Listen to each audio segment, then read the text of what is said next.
Beliau adalah Dr. Dasman Yahya Ma'ali LCMA. Beliau dari Muara Jalai, dari wong awak kan. SD di Muara Jalai, kemudian untuk tingkat sanawiyah dan aliyah di Pondok Pesantren Darun Nahdhah Tawalik Bangkinang. Kemudian beliau melanjutkan ke Lipia Jakarta. Kemudian setelah itu alhamdulillah bisa lagi diterima di Jami'ah Islamiyah Al-Madinah An-Nabawiyah S1, S2 sampai S3 itu di kuliah hadis, kuliah yang sangat bergengsi di Madinah An-Nabawiyah, dan alhamdulillah sampai selesai di kuliah hadis, dan satu-satunya anak Indonesia yang sampai S3 dari S1 di kuliah hadis di Jami'ah Islamiyah Madinah Al-Munawwarah. Ini sekilas tentang saat itu. Saat itu. Artinya berarti sekarang sudah ada ya Ustaz ya. Sekarang berarti sudah ada yang menyusul adik-adik kelas dari beliau. Alhamdulillah, artinya ada sekarang yang sudah sampai juga S3-nya di hadis. Kemudian pembahasan yang akan disampaikan ini adalah pembahasan yang sangat penting sekali. Sebab hari ini jujur saja orang begitu takut dengan kalimat bid'ah itu, sehingga masyarakat kadang-kadang di mukaddimahnya saja sudah menilai ustadz yang akan menyampaikan. Kalau mukaddimahnya iyyakum wa muhdatsatil umur fa inna kulla muhdatsatin bid'ah, kalau bid'ah begini. Itulah ijele, ndak ngomong ijele. Takut, begitu takut mendengar kalimat ini, padahal kalimat ini adalah dari hadis Rasulullah sallallahu alaihi wasallam. Cuman kadang-kadang di dalam orang menyampaikan, ini yang kadang-kadang menjadikan masyarakat itu takut. Maka pada hari ini insyaallah ta'ala pembahasan yang sangat luar biasa sekali. So kami pernah akan mengisi satu ceramah di satu masjid, nggak usah kami sampaikan. Itu kata pengurus masjid, karena dia tahu mungkin latar belakang kami di Pondok Pesantren Ansarus Sunnah. Pesannya itu nanti mukaddimahnya jangan sampai wa iyyakum wa muhdatsatil umur.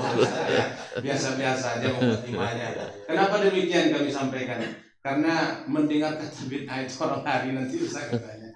Ini permasalahan yang kita hadapi hari ini, dan hari ini momen yang sangat tepat. Insyaallah taala pakarnya langsung bersama kita, yaitu manhaj talaqqi wal istidlal ya baina ahli sunnah ya, dan juga adalah ahlul bid'ah. Dan insyaallah beliau sudah memberikan juga buku ya, kitab untuk kita semuanya. Ini mungkin hadiah dari beliau ya, jazakallahu khairan. Dan tidak memanjangkan mukaddimah atau waktu, kita berikan saja kepada Fadilatul Syekh Dr. Dasman Yahya Ma'ali LCMA untuk menyampaikan materi pada hari ini. Demikian dari kami. Wassalamualaikum warahmatullahi wabarakatuh. Assalamualaikum warahmatullahi wabarakatuh. Apa nih sono ngota saya minum dulu Ustaz. Mai sono ngore. Minum saya? Yang lain lah minum. Saya lah minum yang lain. Tolong diposan. Tolong posankan mereka karena wangi mustasyar. Ada makan beserta enggak? Ada. Kalau enggak posan juga. Mustasyar ada sih kok. Bismillah.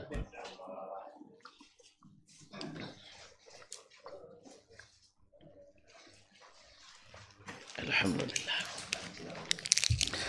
Bismillahirrahmanirrahim. Insyaallah mukaddimah ndak pakai itu. Assalamualaikum warahmatullahi wabarakatuh.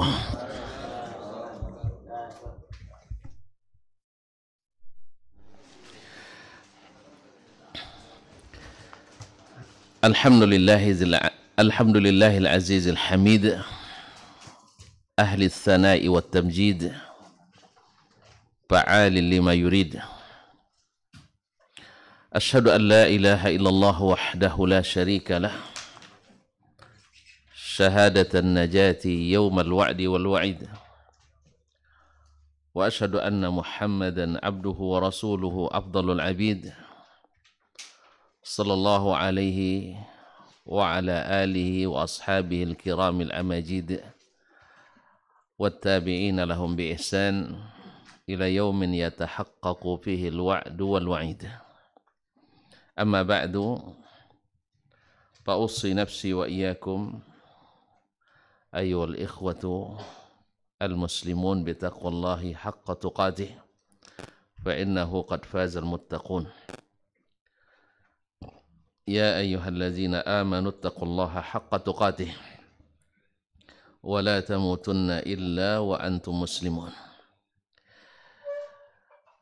Para abuya, para ustadz, tak ada ustazah ya, para duat, khususnya saudaraku Sekretaris Umum Dewan Masjid Indonesia Kabupaten Kampar dan para Dewan Mustasyar, para ikhwah pengurus yang setiap hari bertungkus lumus mengurus Dewan Masjid ini, dan istimewanya para Dewan Mustasyar tadi, kemudian para da'i yang merupakan para penyeru kebaikan yang ucapannya sebaik-baik ucapan. Semoga Allah SWT merahmati kita semua, memberikan taufik dan hidayah kepada kita. Pagi ini di waktu duha kita berada di tempat atau majelis yang mudah-mudahan Allah berikan taufik, Allah berikan rahmat, ketenangan di dalamnya. Sebenarnya sudah lama Ketua Umum menghubungi, tapi saya sengaja masih mengulur-ngulur waktu karena memang tidak ada waktu. Tetapi kemarin beliau todong langsung pakai nomor adik saya. Jadi kalau adik nelpon kan darurat biasanya. Jadi diangkat, ternyata yang bicara beliau. Alhamdulillah. Tolong tentukan waktunya sekarang Ustaz. Alhamdulillah ada pula pergeseran jadwal, reschedule di 3 hari ini karena pekan kelima semuanya. Walaupun ada jadwal sebentar lagi insya Allah kami dari sini ke menuju Siak dan seterusnya. Oleh sebab itu terkesan tergesa-gesa, tapi saya suka tergesa-gesa. Judul bukan dari saya awalnya, judul dari panitia, mungkin rapat menentukan atau ada rapat terbatas. Tapi saya menilai judulnya kalau tadi wa iyyakum wa muhdatsatil umur menakutkan, judul yang berikan lebih menakutkan lagi. Akhirnya saya coba untuk memperhalusnya. Iya, dengan bahasa kitab ini langsung. Karena kitab ini simple, ringkas, dan padan.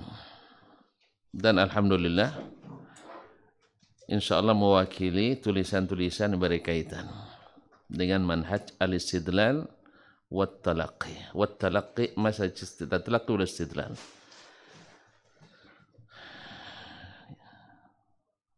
Kemudian saya sadar juga bahwa saya akan berhadapan dengan para singa-singa mimbar yang kalau bicara membuat hati bergetar, ruangan menggelegar. Tapi saya ingat-ingat kembali, saya lama di padang pasir. Jadi tidak apalah beradu singa padang pasir dengan singa mimbar. Oleh sebab itu, saya pilih kitab supaya kalau ada hujatan tidak ke saya, ke kita. Kan ini jurus selamat nih Ustaz.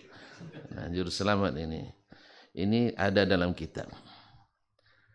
Kalau ada yang mau diperbaiki, insya Allah juga kita alamatnya ada di sini. Atau bisa ke Muntada.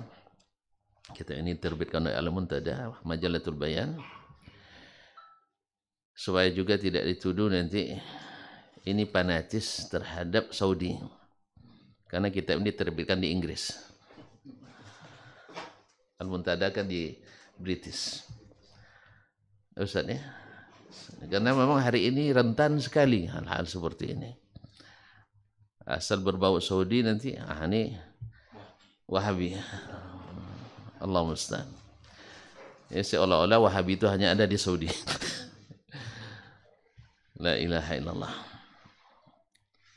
Oleh sebab itu, apalagi di zaman ini, seperti kata Buya Godang tadi, moderator, berbicara tentang manhaj ini bukan masalah sunat lagi, tapi sudah termasuk kewajiban untuk menjelaskan.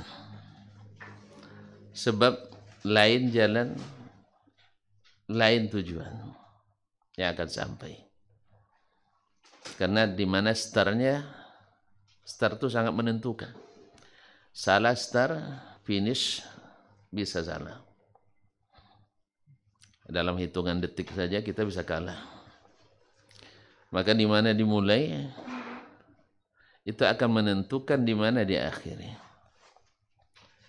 Oleh sebab itu maka kita ambillah kitab ini, Manhajut Talaqqi wal Istidlal baina ahli sunnati wal mubtadi'ah.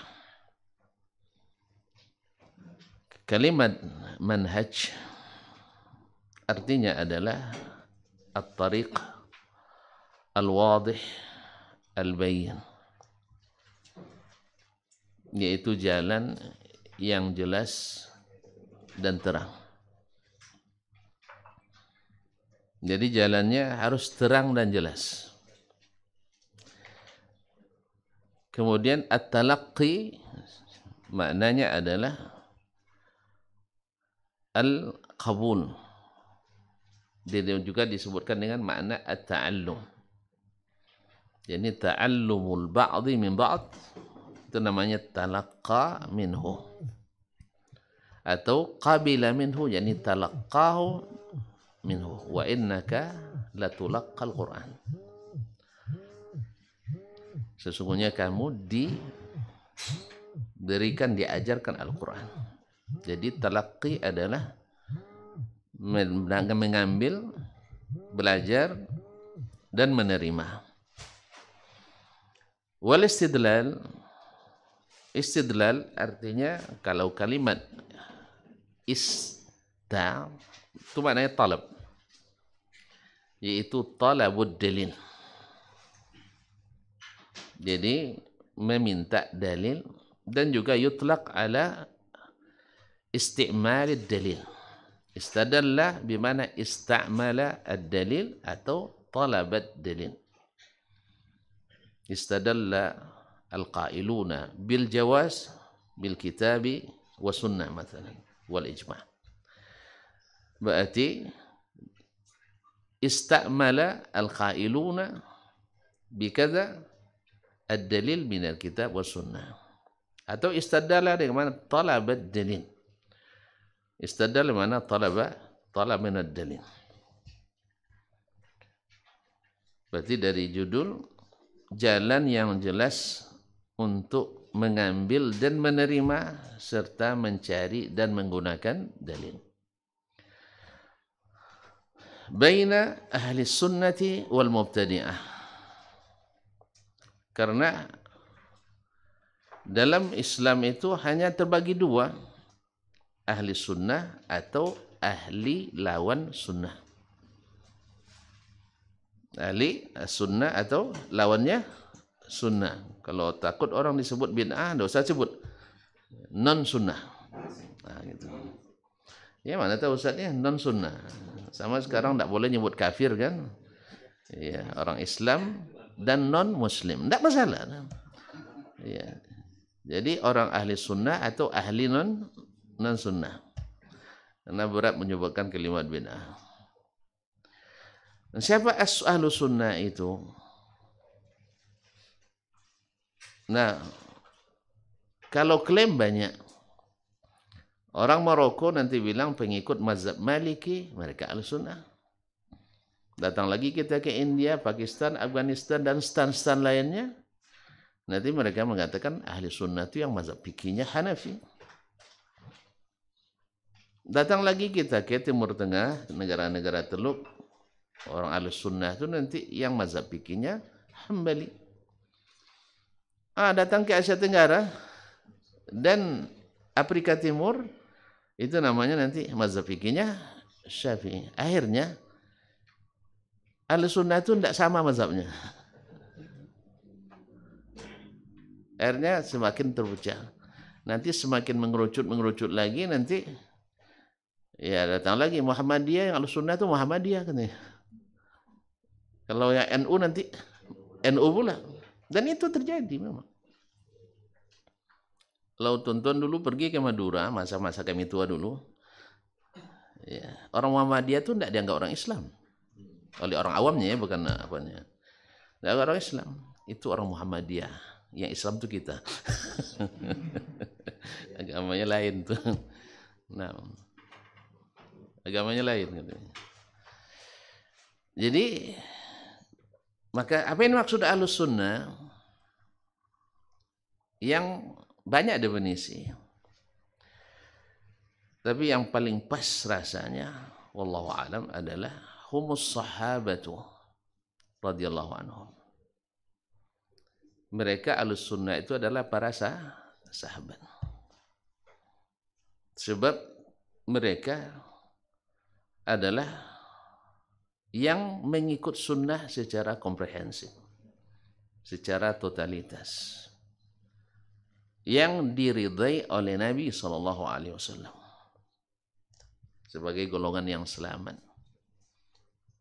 Sampai Nabi SAW menyebutkan barometer, indikator golongan yang selamat itu adalah man kana ala mithli ma ana alaihi al-yawma wa ashabi.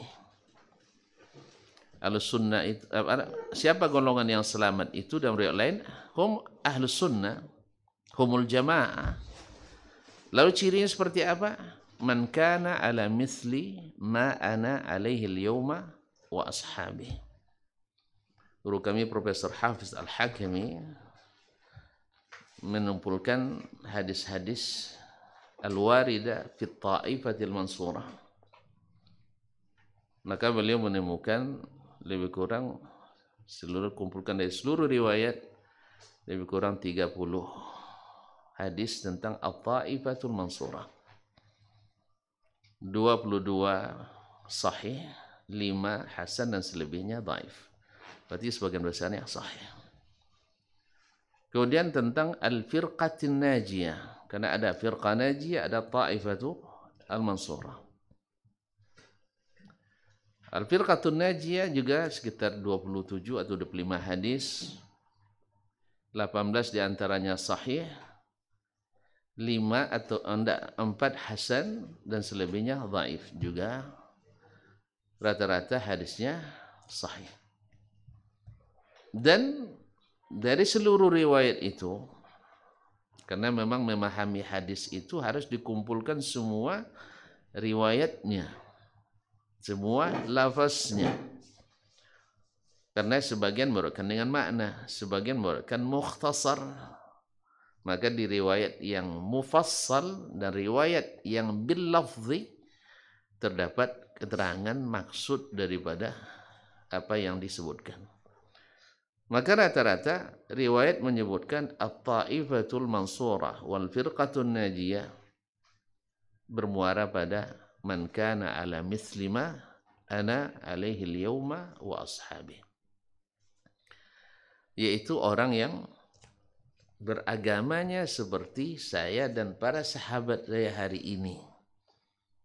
Dia sebutkan hari ini di masa Nabi masih hidup, yaitu di masa diajar atau di generasi Nabi alaihissalatu wassalam.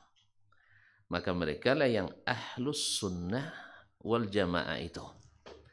Ini secara riwayat. Secara fakta,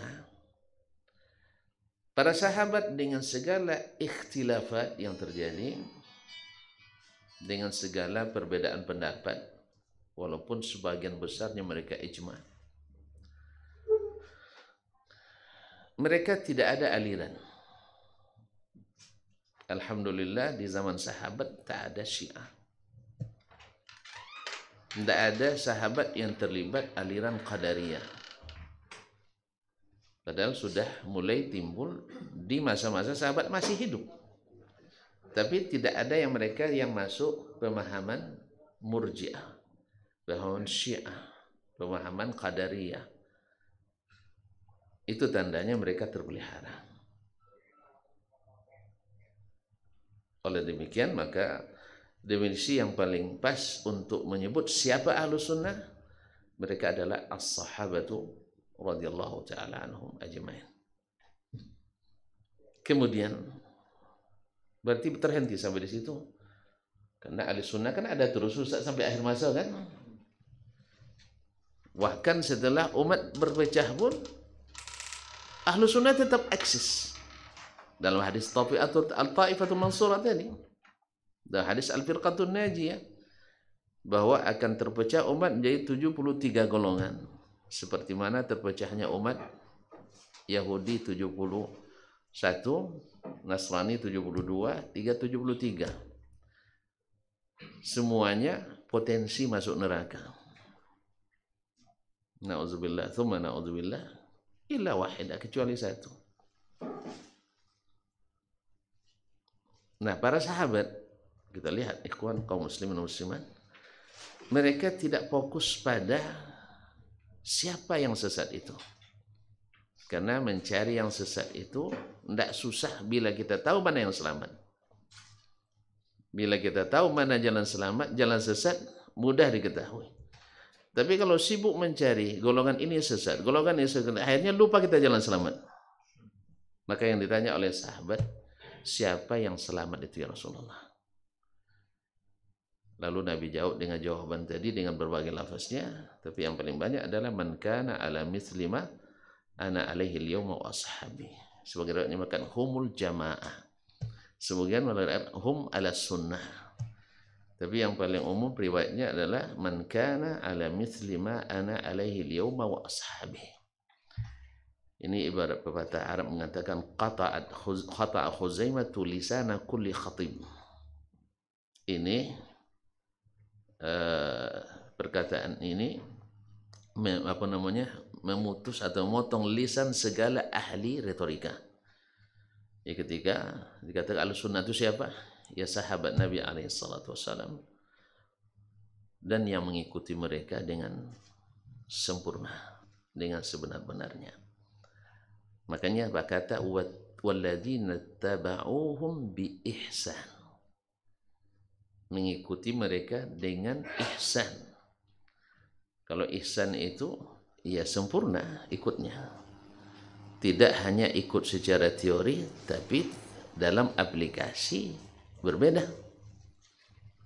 Tapi ikut teori dan aplikasi.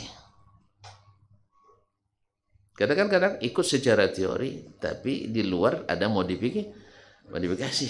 Ini tidak ikut sempurna, tidak ikut dengan baik. Ini mengikut dengan baik. Ma'asyarul kiram dirahmati Allah.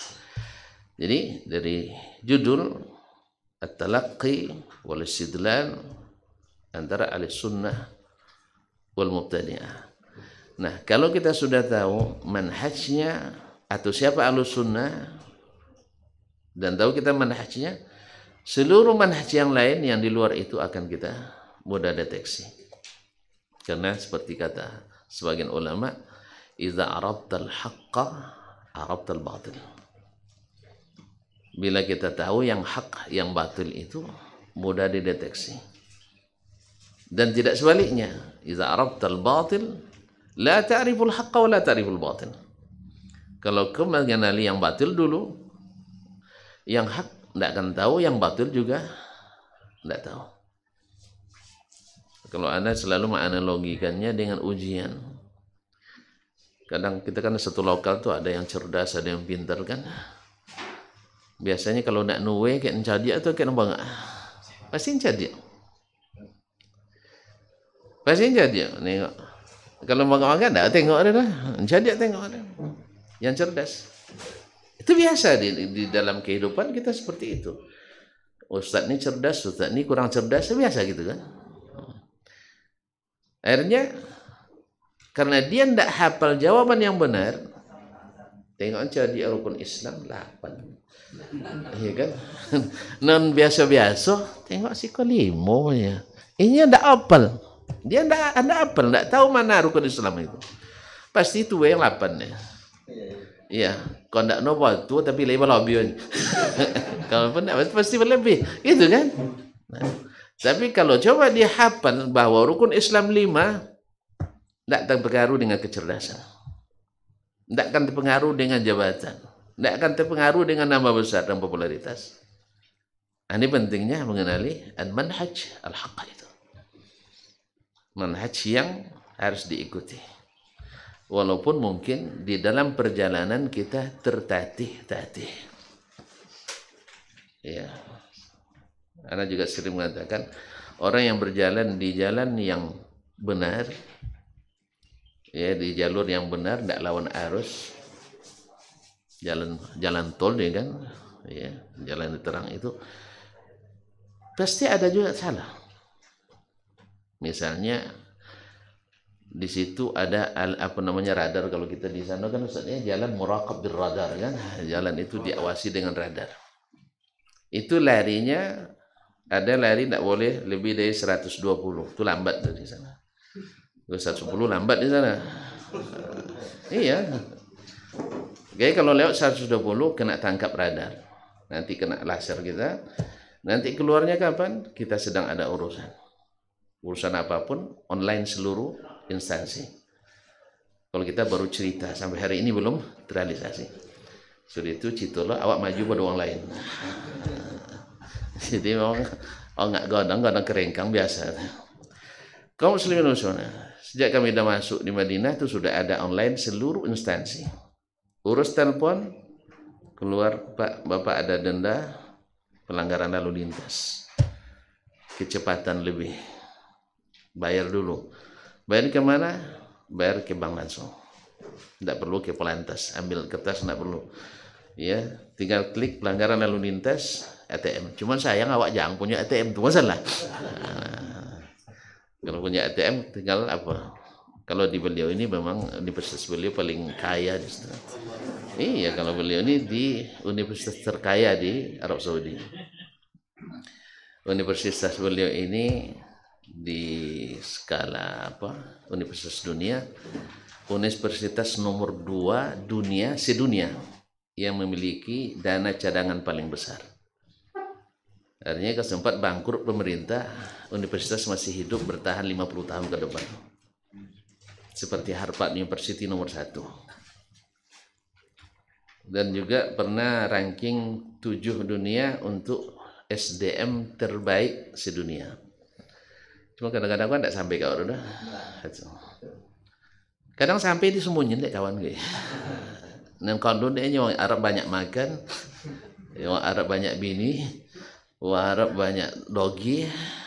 Itulah seperti Bihamka mengatakan kalau apun waktu itu nak wasu. Karena ada orang pergi haji, tu wasu Bihamka, Buya ternyata udah pelacur mau kawin katanya. Iya. Den potong PK Amerika. Ndak wasu pelacur soang jodendernya. Mustahil buyanya, ndak mungkin nya Amerika bebasnya. Teti sabunnya. Kamu doang peyong nya. Kalau itu nombasuan. Iya. Kalau antum ke Arab Saudi cari ilmu dapat ilmu ndak seketik buyanya. Hanya boleh.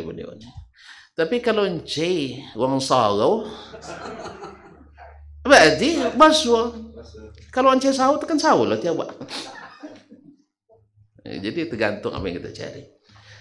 Oleh sebab itu makanya kita lihat tuh tabiat-tabiat manusia, masya Allah. Ya, ndak bang monjang no dosur ya itu cek.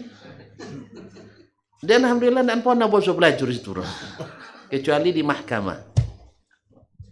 Ini di mahkamah karena kami dengan Buya Muwardi dulu pernah menterjemah di kejaksaan dan di mahkamah syariahnya. Cuman ya orang pian ayu didulang juga. Nentukan jual warawak juga. Yang tukang jual orang Indonesia juga. Ada data, kalau perlu data ada rumah. Jencel. Emang udah tentu kan ada bukti bu ya, lain bukti fisiknya dan kote-kote soleh-soleh dan simpan rumahnya. Mana tentu suami ini macam manusia kan. Begitu ada map khusus ada gini. Ya. Mana tentu perlu penelitian. Balik ke sini kembali kaum muslimin dan muslimat dirahmati Allah.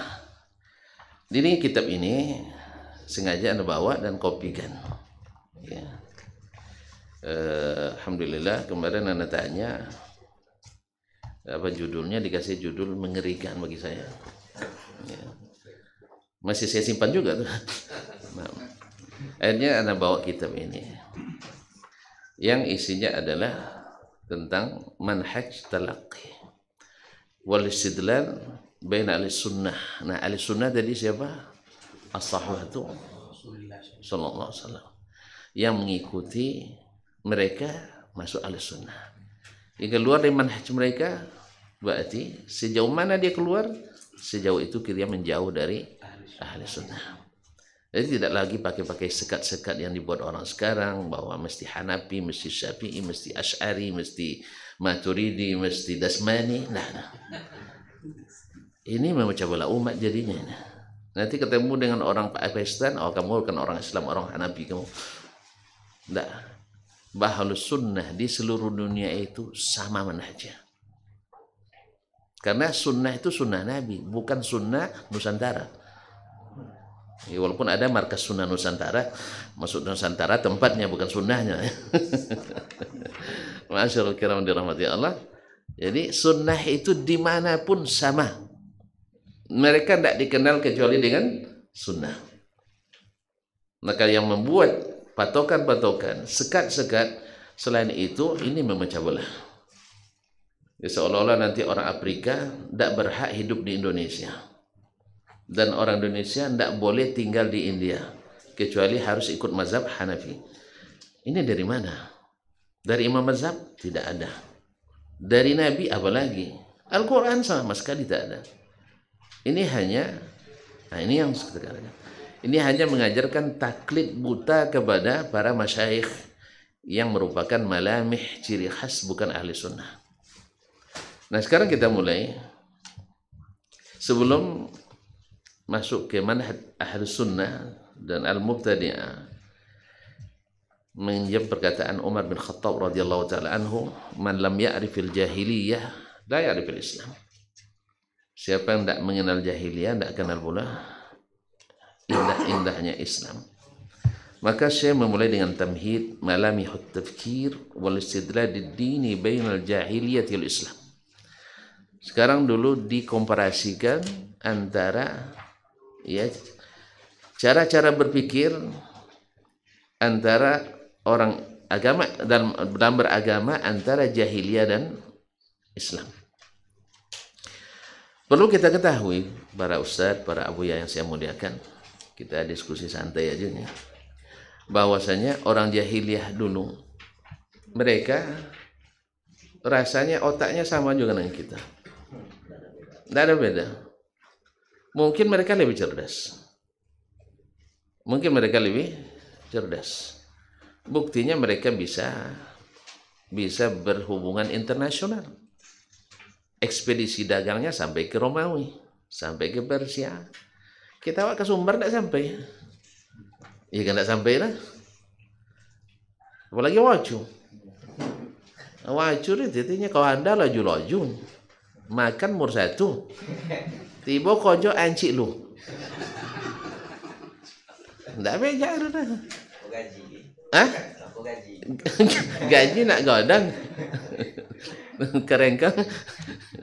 Allah Ustaz. Awak. Nah. Jadi makanya alhamdulillah kini lah mulai nampak macam dulu buat memakan tak pandai awak. Tapi kini alhamdulillah sudah mulai rasa kan lama ke sandanya. Nya dulu maluan. Mak berjualan kojong ni nya. Nya nak tuju dia berjalan-jalan. Kalau pergi kuliah ke Jogja dia mah. Lata tuduh orang orang kayu sudah. Tak tuduh. Pergi Padang macam itu je. Lah kodok dapat kau nonton sambal koma. Hah? Songko? Kaya. Nya ndak mau kaju situ. Kalau coba saudara kita dari negeri lain, kuliah tempat kita, kerja dia.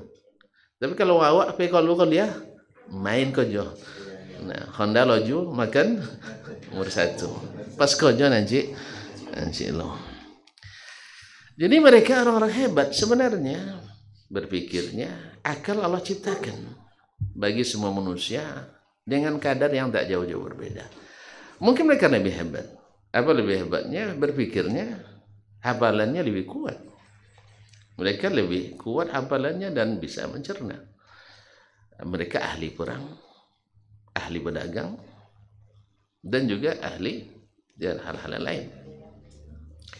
Sampai mereka juga punya ahli DNA yang menurut saya lebih canggih dari DNA yang sekarang. Kia apa itu? Lewat onta diciumnya. Ini onta Dr. Desmond. Tahu? Iya. Kalau sekarang DNA kirim ke Amerika 3 bulan Bu ya baru sampai hasilnya. Baru keluar. Bayarnya mahal pula. Kalau cuma saja ini anda ambilnya tanda. Oh ini hada ibilu bani fulan. Ini ontanya kabilah itu. Canggih. Itu bukan sihir saja, bukan pakai ganda. Enggak pakai lemu tuh. Hah? Enggak ada. Pakai ahlian, khiyafah namanya. Makanya Nabi bolehkan itu. Kalau pakai jin tentu tidak boleh. Nah, itu keahlian. Mereka hebat. Gimana enggak hebat? Saya makan kambing 6 orang 1 ekor. Awak macam mana hebat? 1 ekor 6 RT. Saya sekampung kan nama RT kan. Aduh aja tinggal tuak suagi dulu. Padahal kan di situ protein omega 3 kan di situ banyak. Awak coba ada. Soda banyak. Jadi enggak bukan orang bodoh, Arab itu bukan orang bodoh kan. Nah. Tapi mereka tidak berilmu waktu itu. Sehingga cara berpikirnya seperti yang disebut oleh Syekh di sini, tafkir sidral jahili itu punya ciri khas. Di antaranya adalah ta'tilul hawas. Mereka dan nampak pun kebatilannya tak mau mereka akui. Dan nampak pun kebenarannya tidak mau ikuti. Jadi yang nampak yang jelas itu tidak mau. Padahal dan ini mereka akui dalam Al-Quran di surah Al-Mulk seperti di halaman 14 silakan dilihat. Ta'tilul hawas itu tidak menggunakan indera yang mereka miliki. Mendengar tak diikuti, melihat tak diakui. Ini kalau ada orang kita sekarang ini seperti itu, cara pikir jahiliyah juga. Dan nampak waktu dan nangou iyo, tapi menggeleng juga. Berarti cara pikirnya sama gitu. Uang besok. Nah, jadi waqalu law kunna nasma'u aw na'qilu ma kunna fi ashabis sa'ir. Kalau kita dulu itu mendengar atau memikirkan, kita tak akan masuk neraka ini. Mereka mendengar pun tidak mendengar Nabi alaihi salatu wassalam. Ya. Dipahamkan oleh Nabi, dipahamkan tapi tidak mau. Jadi seolah-olah tidak berfungsi itu. Maka Allah sebutkan, walaqad zara'na li jahannama katsiran minal jinni wal ins.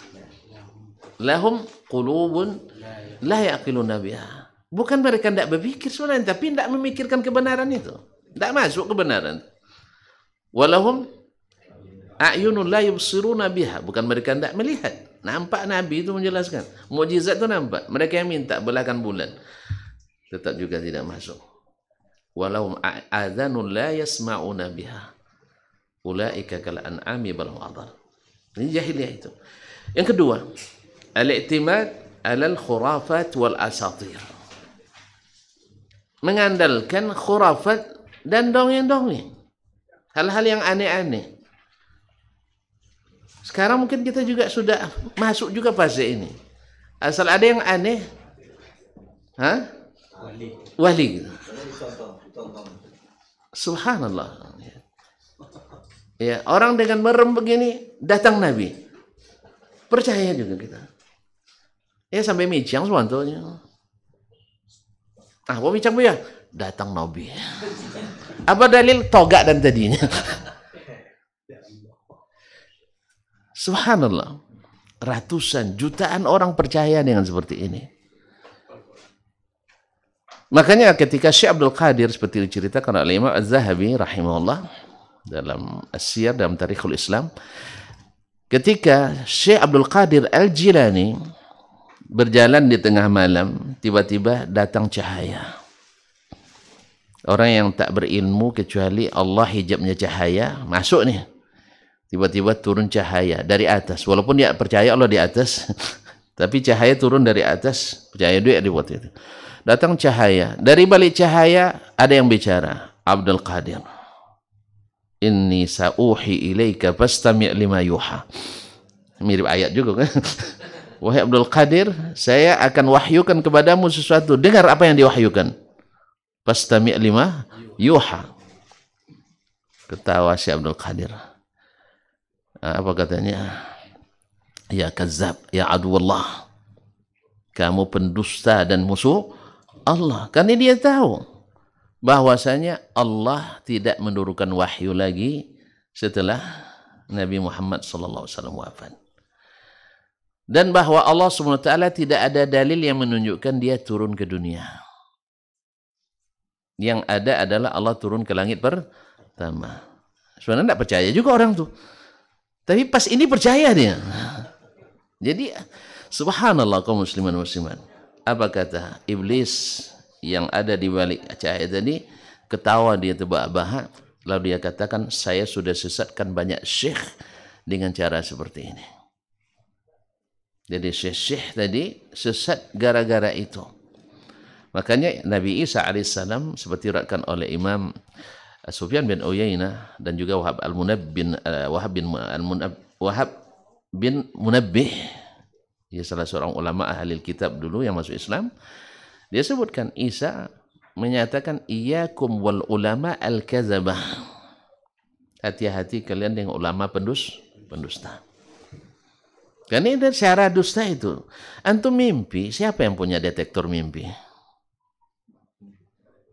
Ya bisa antum tiap hari mimpi Nabi. Kalau saya nak klaim sekarang, antum lebih percaya. Apa sebab? Saya lama bertetangga dengan Nabi. Dan saya menamatkan Sunan An-Nasai dengan Syekh Abdul Muhsin Al-Abbad di Raudhah. Bayang bagi siapa yang pernah naik haji, umroh, tahu dia sulitnya ke Raudhah. Nah, kami di situ kami duduk ngaji tuh. Sebab tahun 91 sampai 98 itu Raudhah belum seramai sekarang. Tahun berapa dulu? 2000 ya. Berarti masih di apa lagi?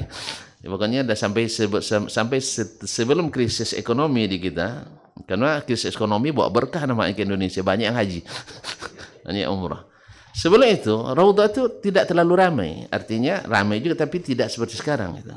Jadi kami duduknya di Raudhah Asy-Syarifah sambil mendengar hadis-hadis Nabi setiap malam sampai tamat Sunan An-Nasai. Samaan bukan ijazah. Kita kadang-kadang dapat sanad baca awal, baca ujung hadis, dapat sanad Sunan An-Nasai. Itulah sanad. Nah, sudah itu baca Sahih Bukhari di awal, sudah itu sampai itu lapalan ya Sahih Bukhari. Ma'asyiral kiram dirahmati Allah. Ya, kalau saya mau klaim bertemu Nabi setiap malam seperti itu, antum ngangguk-ngangguk aja. Apa sebab? Lama bertetangga dengan Nabi sallallahu alaihi wasallam. Sebab bertemu dengan Nabi itu di kalangan ulama sunnah itu bukan untuk dibangga-banggakan. Ya, hanya sekedar untuk menyebutkan nikmat bahwa sesungguhnya seperti Imam Al-Bukhari bertemu dengan Nabi dalam mimpi, beliau mengipas-kipaskan kipas di samping Nabi SAW, lalu ditafsirkan oleh buyahnya Ishaq bin Rahawai bahwa engkau akan menafikan kedustaan dari Rasulullah SAW, maka dia semangat untuk menulis Sahih Bukhari. Dan ditulis terakhirnya setelah lebih dari 13 tahun atau 14 tahun beliau menulis musawwadatnya dengan segala kemampuan ilmunya. Kemudian sebelum menyalinnya beliau duduk di Raudhah di Masjid Nabawi yang asli itu. Setiap satu hadis dia solat 2 rakaat atau satu bab dia solat 2 rakaat. Kalau seandainya setiap hadis berarti sekitar 7.000 sekian hadis, dia berarti kali 2 rakaat, berarti 14.000 rakaat dia solat. Lalu ada sekarang yang mengklaim bahwasanya Imam Al-Ghazali sebelum menulis hadis langsung ketemu Nabi. Nah, gimana Ustaz? Langsung ketemu Nabi, cahaya juga tuh. Subhanallah. Tuan-tuan, mana yang lebih hebat, Imam Al-Bukhari dan Imam Al-Ghazali di hadis? Tidak sebanding. Iya. 1.000 orang Al-Ghazali lebih hebat 1 orang Al-Bukhari di hadis. Lalu ada yang klaim bahwa setiap Imam Al-Ghazali sebelum mencatat hadis dalam Ihya Ulumuddin nanya dulu ke Rasulullah SAW. Ini i'timad alal khurafat. Ini percaya pada khurafat. Imam Ghazali aja tidak meyakini itu. Tiba-tiba belakangan kita mengklaim itu. Allah Ustaz. Jadi lebih percaya dengan khurafat-khurafat. Sehingga dengan demikian, karena percaya khurafat, akibat dari itu mereka suka mendatangi dukun dan peramal. Kemudian ta'zimuhum lil jinni wasyayatin, mengagungkan jin dan syaitan-syaitan, sehingga banyak menganggap punya khadam, padahal dia yang jadi khadamnya. Siapa yang punya khadam jin, ketahuilah dia yang sebenarnya di khadam jin. Tidak ada yang gratis. Allah yang katakan wa inna rijalan minal insi la ya'udzuna birijalin minal jinni fazaduhum rahaqa. Sesungguhnya banyak atau sebagian laki-laki dari kalangan manusia mengambil atau berlindung dengan segolongan jin. Jin itu menambah dia semakin kesulitan. Tidak ada jin yang gratis. Kalau sempat ada waktu nih, karena waktu sudah batas 10, kita ceritakan berapa banyaknya cerita-cerita nyata yang saya terima dari orang-orang yang menyaksikannya langsung atau orang yang menerima dari orang yang menyaksikannya langsung. Ya, kalau perlu saya sebutkan sanad-sanadnya nanti. Nah, kaum muslimin dan muslimat dirahmati Allah. Jadi ini adalah karena percaya pada khurafat dan dongeng-dongeng tadi. Kemudian ta'assuruhum bitiyara wa tasya'un. Akibat percaya khurafat juga cerita nenek moyang dulu sampai mereka percaya dengan terbangnya burung, dengan pesimisme. Ya, kalau terbang ke kiri tidak usah dilanjutkan, terbang ke kanan. Ya, kalau nggak ada ayam berkuku, tu can dapat apa pazoki. Kalau dengan itu makia itu tidak baik lagi dan sebagainya. Nikah di bulan Safar, anak pertama nikah dengan anak ketiga 13, ceraka 13 dan sebagainya. Banyak keyakinan itu. Apa sebab? Karena tadilah, karena percaya pada khurafat. Nah, yang ketiga dari cara atau ciri khas orang jahiliyah itu adalah ada mutawajjuzi alamil madiyah. Mereka tidak percaya dengan yang di belakang materi. Hanya percaya pada yang bersifat materi, sehingga meyakini sesuatu yang non materi bagi mereka susah. Karena selalu dikiaskan pada materi. Akhirnya ya, yang meniru ini akan mengarantina atau mungkin menolak banyak-banyak dalil-dalil dan bukti yang datang karena tidak sesuai dengan materi. Seperti orang Yahudi dulu, wa isqultum ya Musa lan nu'mina laka hatta narallaha jahra. Kami takkan percaya kepadamu sampai kami melihat Allah terangan. Naam. Qala al-hawariyuna ya Isa ibn Maryam hal yastati'u rabbuka yunazzila alaina ma'idatan minas sama'. Apakah Rabbmu sanggup? Itu orang-orang Hawariyun bertanya ke Musa, sanggupkah Rabbmu untuk menurunkan hidangan kepada kami dari langit? Subhanallah. Jadi harus nampak dulu bahwa bahwasanya memang dari langit gitu. Berarti Allah di langit. Nah, jadi turunnya dari Allah berarti dari langit. Qala ittaqullaha in kuntum mu'minin. Yang keempat, mereka menolak bukti-bukti yang jelas sekali karena taklid buta. Nah, akibat dari itu semua masih di halaman 16, ta'zimu ta'atil aba'i wa ajdad. Mereka lebih mengagungkan taat kepada nenek moyang kita. Ya, orang-orang dahulu. Ya, ini disebutkan oleh Al-Quran seperti dalil yang disebutkan oleh Syekh. Naam. Bal qalu inna wajadna aba'ana ala ummatin wa inna ala atharihim muhtadun. Kami dapatkan beginilah dulu orang tua kami dan kami hanya mengikut petunjuk yang kami dapatkan dari mereka. Ya, sekarang kan orang dengan gaya ini juga ingin mengatakan segala cara beragama yang tidak ada dalam tradisi Ocu itu harus hati-hati, jangan diterima. Ya, nanti datang lagi di atas itu atau atas yang tak sesuai dengan dibawa oleh ulama-ulama Melayu dulu, jangan diterima.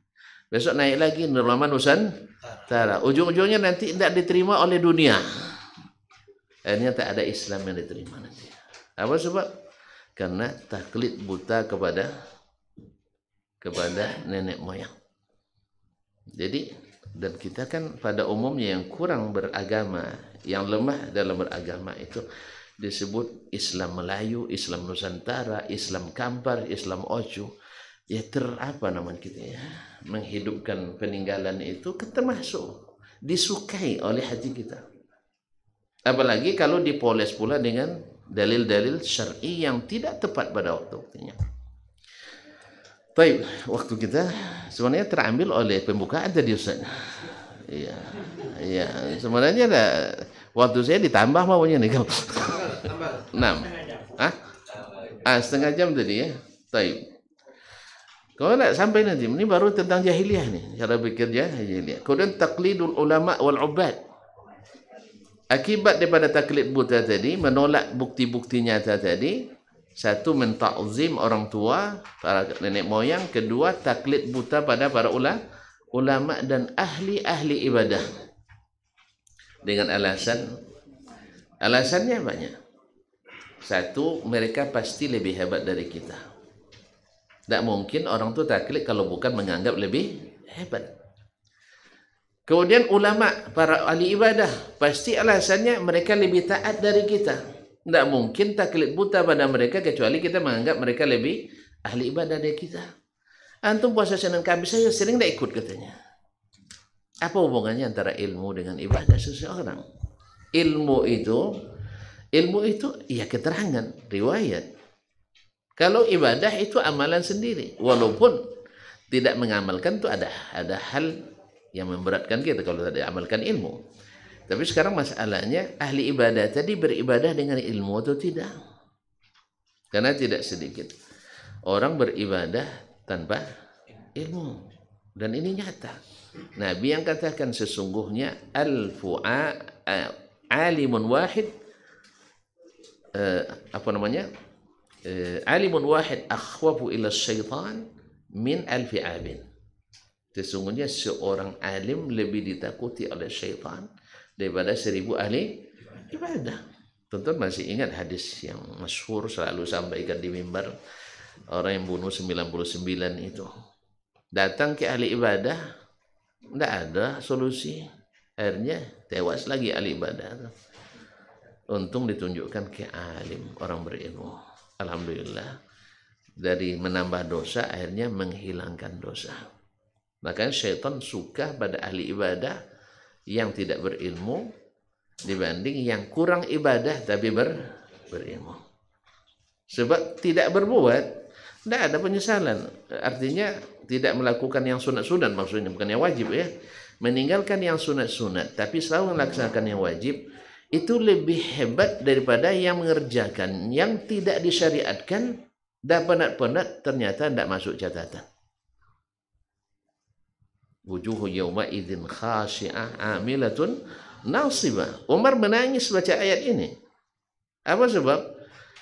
Dia mengatakan, pernah dia lewat sebuah sauma'ah, dia lihat orang ini beribadah tanpa ilmu, capek.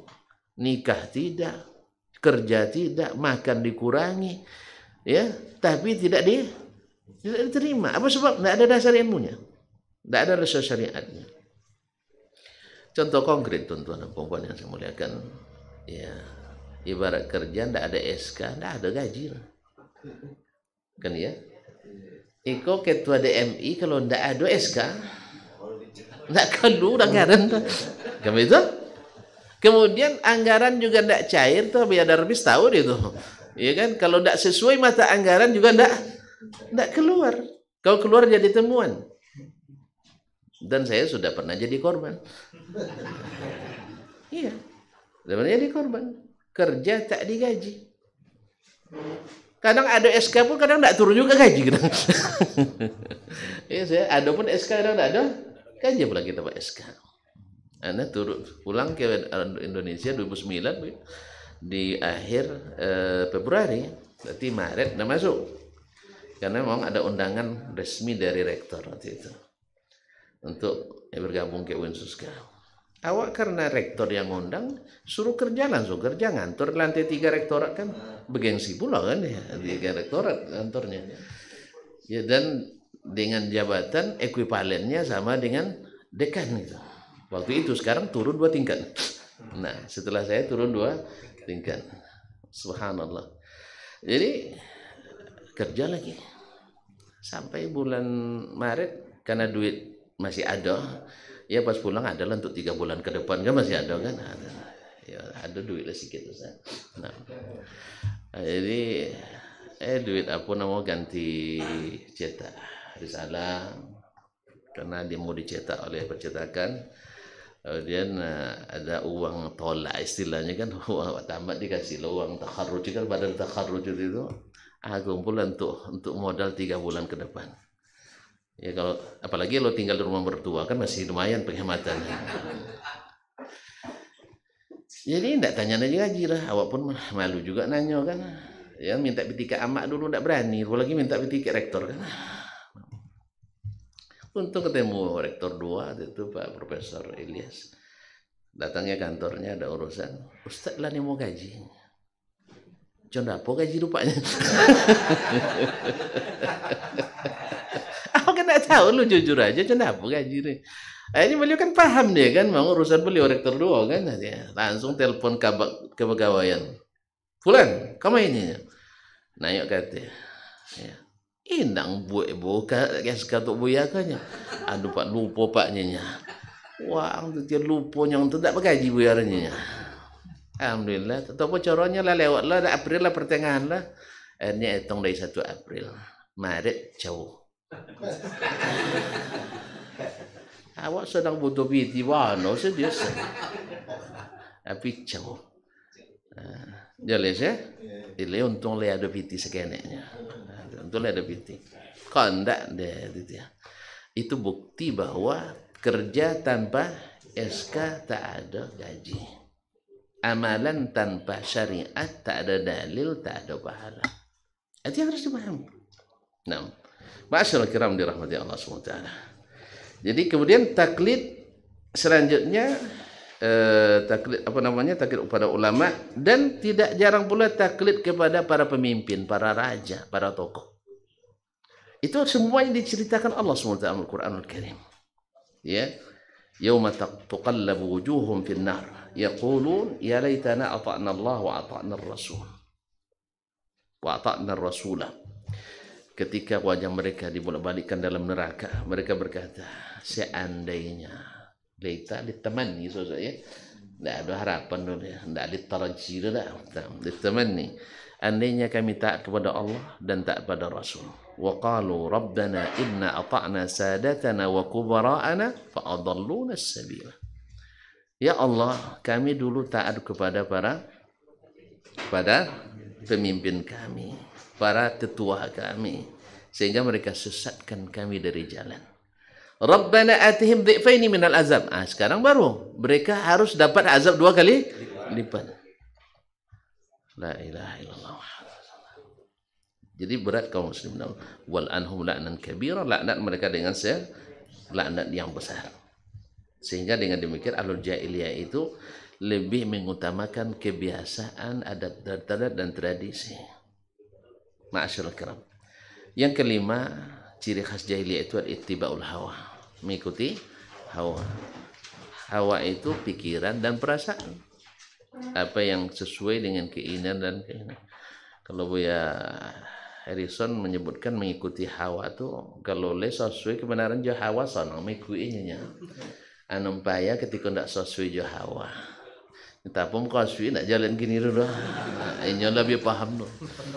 Jadi kalau hawa itu sesuai ikut sunnah itu sesuai jo hawa sanang sodo bisa selesai. Oh Siti Hawa. Ndaknya bezo Hawa dengan Siti Hawa. Kalau Siti Hawa pakai ha. Nah, kalau Hawa pakai ha. Nah, enggak sama lah. Salah sampai lu. Nah, ini buya kami saya itu itu dia. Apa dia godong hawanya nya? Nyo Hawa nomornya. Kasan wak tengok lah masyarakat ndak itu sana. Nah. Baik, jadi kalau sesuai kebenaran itu dengan hawa mudah kita ikuti. Dan kalau tidak sesuai susah untuk ditinggalkan. Atau susah diikuti kebenaran kalau tidak sesuai dengan dan itu betul susah. Awak tadi lulus tanda tadi kita katakan bila benar jalannya ada kalanya kita silap, itu biasa. Tapi tentukan jalan sudah benar atau belum. Karena memang tidak ada yang maksum. Yang maksum itu hanya Alkitab, was-sunnah, wal-ijma'. Sedangkan qiyas, makanya nanti ketika masuk pada manhaj istidlal, mereka ikhtilaf dalam masalah qiyas. Apalagi yang di bawahnya itu istishab, istihsan, al-masalih. Al-masalih itu macam lagi, ada al-masalih mulgha, ada masalih mursala, ada al-masalih al-mu'tabarah. Tidak sama itu. Ya. Tidak bisa dengan kaidah ambil baiknya hilang, buang buruknya. Ya, buruk menurut siapa dulu? Menurut hawa buruk dibuang nanti. Tidak bisa, harus dengan dalil. Ma'asyiral ikhwati wal akhwat yang dirahmati Allah. Kemudian al-jahdu sampai di mana tadi? Kemudian sikap ittiba'ud dhann. Setelah hawa mereka mengikuti sangkaan, perkiraan. Nah, siapa yang dalam Islam juga menggunakan ini berarti ada malamih lamasat jahiliyah padanya. Hanya mengikuti dhann, tidak mengikuti yang yakin. Nah, wa in tuti aktsarum fil ardi yudilluka an sabilillah iyattabi'una illa dhanna. Kalau kau ikuti taat pada kebanyakan orang di bumi. Ini selalu hujahnya mayoritas minoritas nih ya. Mayoritas tidak tentu benar. Sebab seluruh kalimat aktsarun nas, aktsaruhum selalu ujungnya la ya'lamun, la yashkurun, la yafqahun, la yaqilun. Jadi kebanyakan tidak jadi patokan kebenaran. Kan Allah Nabi sudah katakan 73, 72-nya. Adapun hadis tentang as-sawadul a'zam, hadis ini mungkar. Hadis ini derajatnya mungkar. Anggap sahih. Ulama hadis pada umumnya menafsirkan adalah itu di masa Nabi alaihissalatu wassalam. Karena di masa Nabi atau di masa sahabat itu pada umumnya alat tariqah, di atas jalan yang benar. Karena tidak ada aliran. Zaman sahabat kan tidak ada aliran, Ustaz. Kan tidak ada aliran. Tapi ada perbedaan pendapat? Ada. Sebab apa? Manhajnya sama. Tapi kalau sudah manhaj berbeda, lahir aliran dalam Islam. Nah, makanya penting mengenal ciri khas jahiliyah itu ittiba' adh-dhann. Taib. Sikap orang musyrikin terhadap Islam tetap hujjah yang jelas-jelas itu. Satu, al-mujadalah bil batil, halaman 19. Al-mujadalah bil batil. Wajadalu bil batil liyudhidu bil haqq. Mereka berdebat dengan cara batil untuk menghapus kebenaran, untuk menghilangkan kebenaran. Kemudian yang kedua, al-mu'anatul istikbar, yaitu tongkau dan takabu. Ya, apa al-mu'anadah? Tengkar ya. Yaitu keras kepala dan sombong. Keras kepala dan sombong. Naam, Allah berfirman, kullan kalla innahu kana li ayatina anila. Sekali-kali tidak. Dia itu sangat keras kepala. Sa'ruhiqu sa'uda, akan kami masukkan dia ke azab yang saling menyulitkan. Innahu fakkara qaddar dan seterusnya. Mereka tahu kebenaran itu tapi mereka ingkar dan keras kepala. Kemudian yang ketiga, sikap mereka al-jahdu bil haqqi ba'da dhuri alamatihi. Dah jelas tanda-tandanya, dah banyak mujizat dinampakkan, tapi tetap menolak kebenaran. Ini juga sikap kaum musyrikin kepada Nabi SAW. Keempat, halaman 20, al-i'rad anil haqq, berpaling dari kebenaran. Apanya? 19. Berarti cetakan lain. Kulit sama aja cetakan lain. Baik, karena enggak di sini kopinya. Iya. Di copy dari yang di-download di PDF. Nah. Enggak apa-apa. Isi sama kan? Alhamdulillah. Jazakallah khair. Nah. Di sini halaman 20 karena buku ini udah lama sama saya. Udah lunyai pula saya baca kan. Nah. Baik, al-i'radu 'anil haqq, berpaling dari kebenaran. Fama tanfa'u syafa'atus syafi'in. Hari itu tak bermanfaat syafaat siapapun. Fama lahum anit tazkirati mu'ridin. Apa yang menyebabkan mereka dulu berpaling dari peringatan Allah? Nah, kemudian yang kelima, al-luju' ilal istihza' was sukhriyah, yaitu al-luju', yaitu kembali kepada istihza', memakai strategi memperolok-olok, dan sukhriyah, mencaci dan memaki.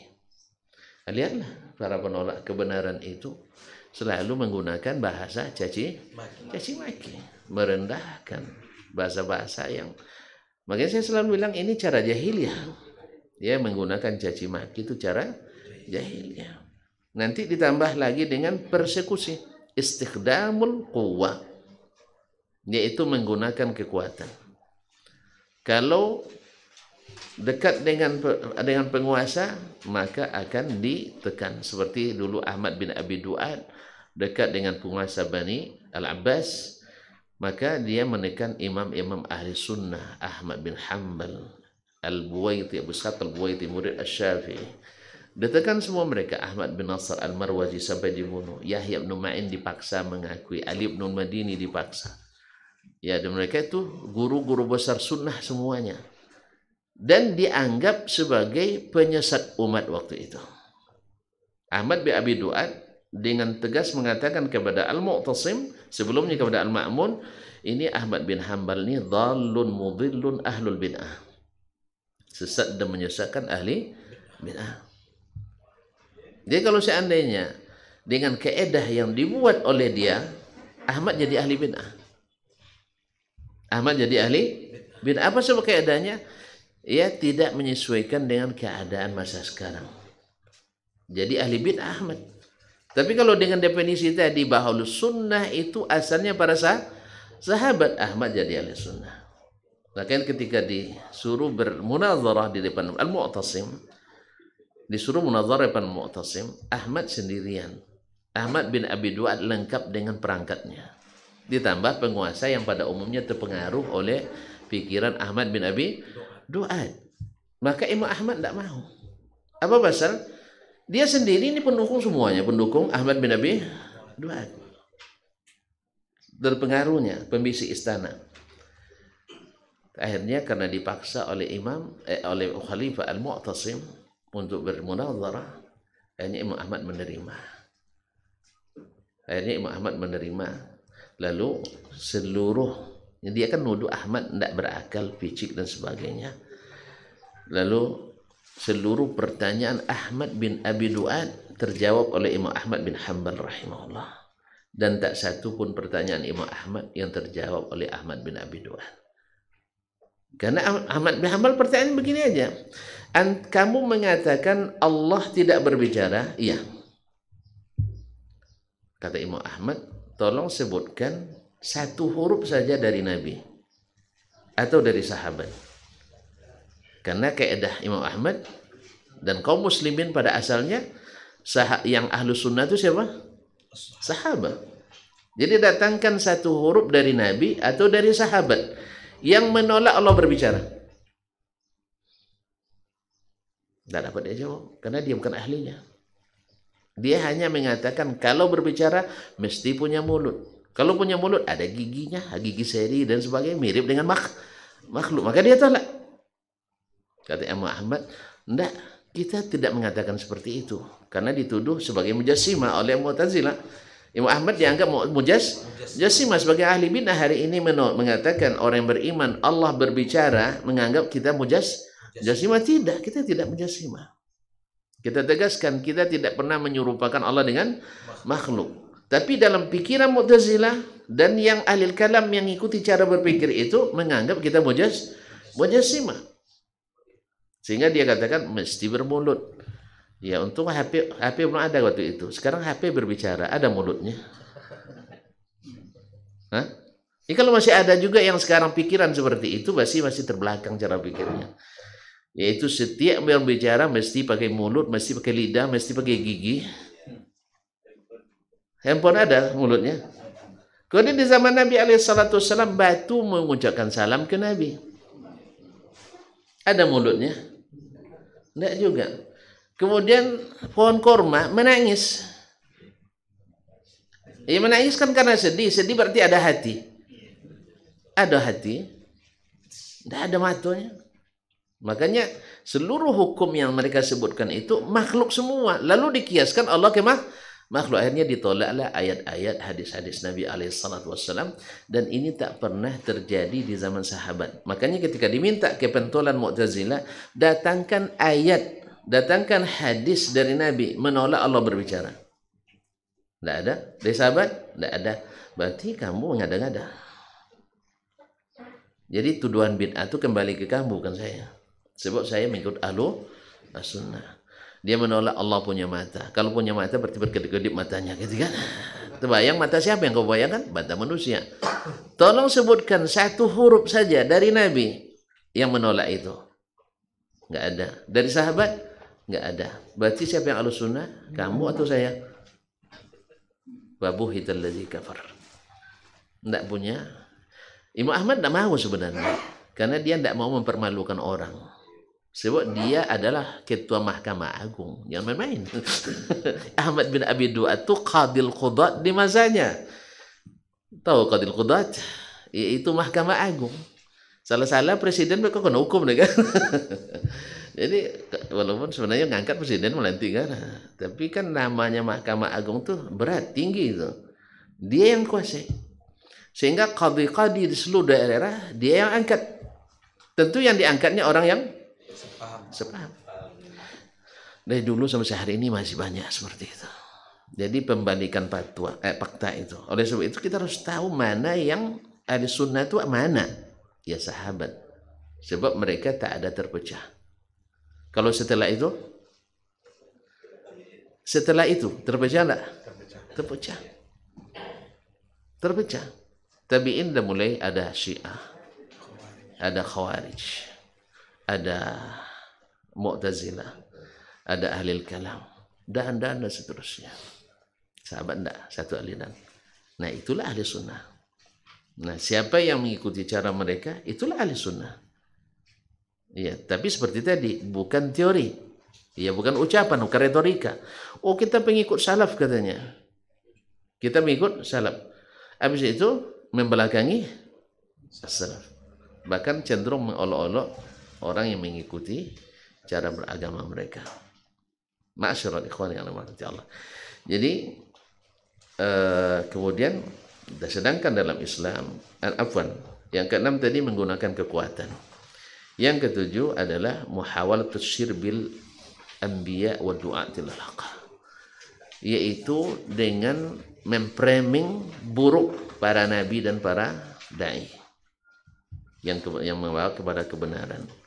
Ya, dianggaplah bahwa yang kembali kepada Al-Quran dan Sunnah pemahaman as-salafus salih ini dibuat framingnya mengacaukan pemahaman umat, ya, dengan orang-orang yang berpikiran picik dan dangkal. Ini framing-framing seperti ini sudah sejak dulu sudah ada. Makanya orang-orang dulu datang ke Mekah, orang-orang Mekah membuat framing waktu itu Nabi itu sudah berubah. Apanya yang berubah? Dia bilang dia sudah ahli sihir. Sebab siapa yang mendengar pasti tersihir. Tapi ada yang Allah ingin hidayah baginya, seperti Amr bin Tufail ad-Dawsi. Awal masuk, karena dia kepala suku, disambut pula oleh kepala suku. Sama lah kalau presiden dipanggil presiden, gubernur dia ambil gubernur dan sebagainya. Bisikan kepadanya, hati-hati. Akhirnya dia tutup telinganya dengan kapas. Nah, karena yang ada pada itu masih itu kan. Kalau sempat dah habis waktu itu dia tutup dengan lagu dangdut mungkin. Nah. Tutup kapas, berjalan tak terdengar apa-apa. Akhirnya dia berpikir, Allah menghendaki dia berpikiran jernih.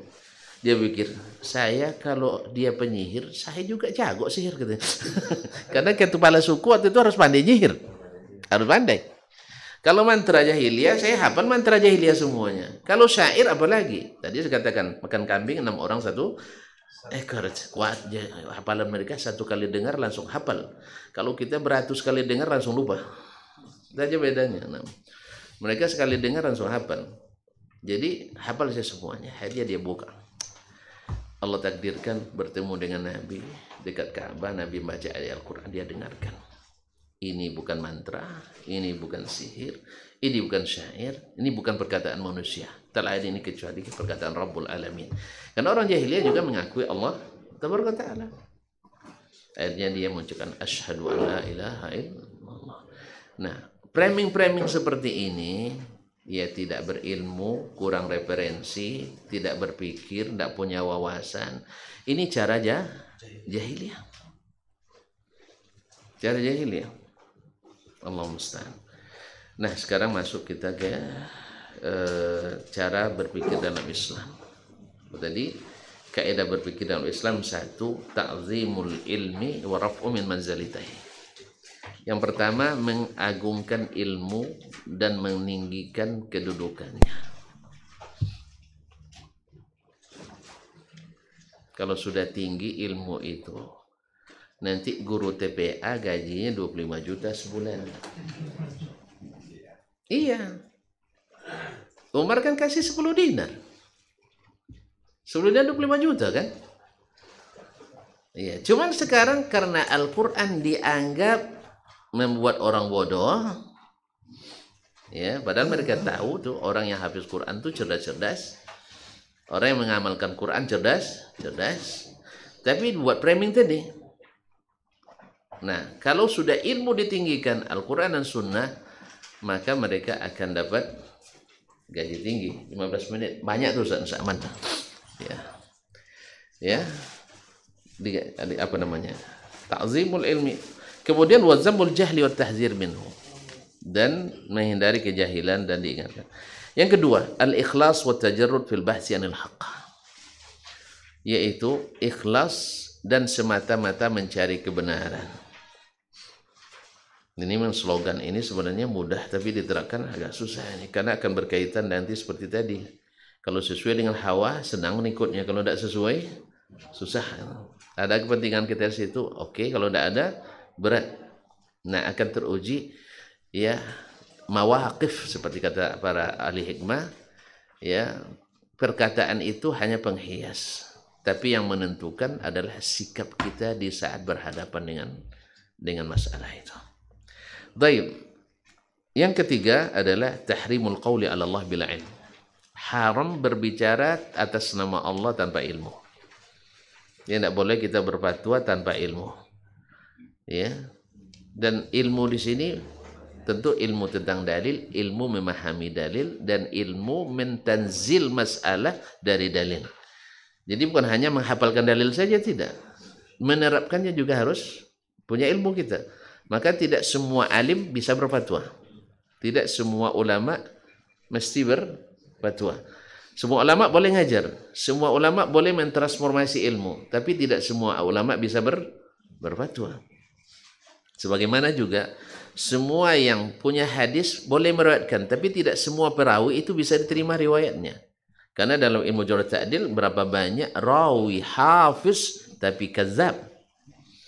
Ya, hafiz hafal dia, hafalannya luar biasa seperti kilat, tapi kadzab, pendusta. Kalau pendusta, kata Imam Az-Zahabi, wala karamah, tidak ada karamahnya lagi, tidak ada kemuliaannya, walaupun dia hafiz. Atau kadang-kadang imam fil maghazi lakin matrukul hadis, imam dalam masalah ilmu itu tapi hadisnya matruk. Maka tidak semuanya. Jadi tidak semua alim berfatwa, tapi semua alim boleh mengajarkan ilmunya. Karena fatwa itu adalah fan khusus bagi orang-orang yang punya syaratnya. Kemudian berdakwah boleh ya, dakwah balighu anni walau ayat. Kalau berhenti pula kan tong sorban pula nana berfatwa jangan. Ya, karena berkata atas nama Allah itu berat. Termasuk dosa besar yang 9 yang Allah wasiatkan jangan dilakukan dalam runut. Ya, secara runut Allah sebutkan dalam ayat-ayat. Kemudian yang keempat, al-i'timad ala hujjah wal burhan. Mesti selalu bersandarkan hujjah dan keterangan yang jelas. Ada dalil yang disebutkan. Yang kelima adalah al-amru bin nazar wa tafakkur fi ayatillah.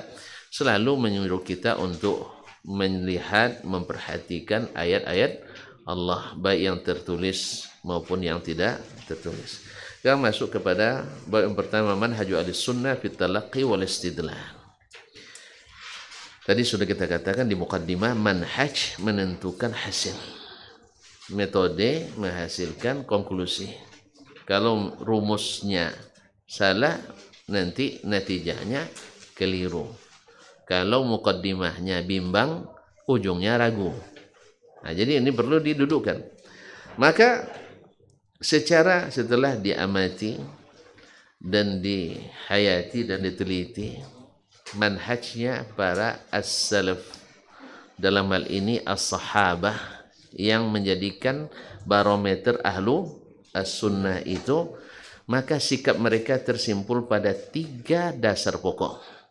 Al-aslul awal, kalau di sini halaman 29 di bab pertama, halaman pertama di bab pertama, yaitu ta'zimun nusus asy-syar'iyyati wal inqiyad laha, yaitu memuliakan, mengagungkan dalil-dalil syar'i serta tunduk kepadanya.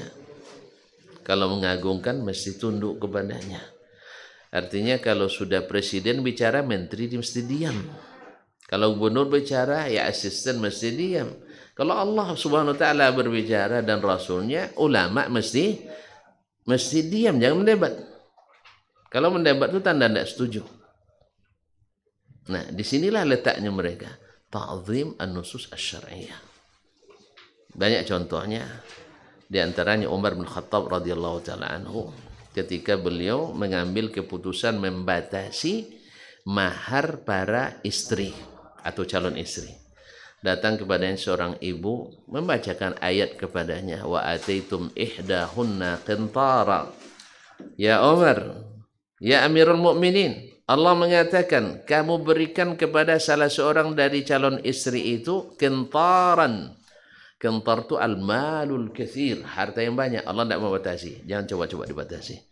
Umar langsung mencabut dan menganulir kembali, atau bahasa sekarang ini mengamandemen undang-undang yang sudah dia sahkan tadi, aturan tadi. Kenapa? Ta'zim kepada ayat Allah tabaraka taala. Ma'asyiral kiram dirahmati Allah, di masa Umar juga terjadi kasus seorang wanita berzina, bukan berzina, maaf, melahirkan di saat umur kandungan 6 bulan. Lalu Umar tidak menetapkan hukuman. Baginya dianggap sebagai berzina. Karena umumnya kandungan 9 bulan. Lalu datang Ali bin Abi Thalib radhiyallahu ta'ala meluruskan pemahaman Umar. Apa katanya? Allah berkata, wal walidatu yurdi'na auladahunna haulaini kamilaini liman arada ayyutimma ar-radha'ah. Para ibu itu menyusukan dengan sempurna 2 tahun. Kemudian dalam ayat lain, wa hamluhu wa fisaluhu 30 syahra. Hamilnya wanita itu, anak itu di dalam kandungan dan menyusunya sampai 30 bulan. Maka Ali mengatakan 2 tahun 24 bulan. Kurang 30 kurang 24 6 bulan. Berarti hamil 6 bulan sah apa tidak?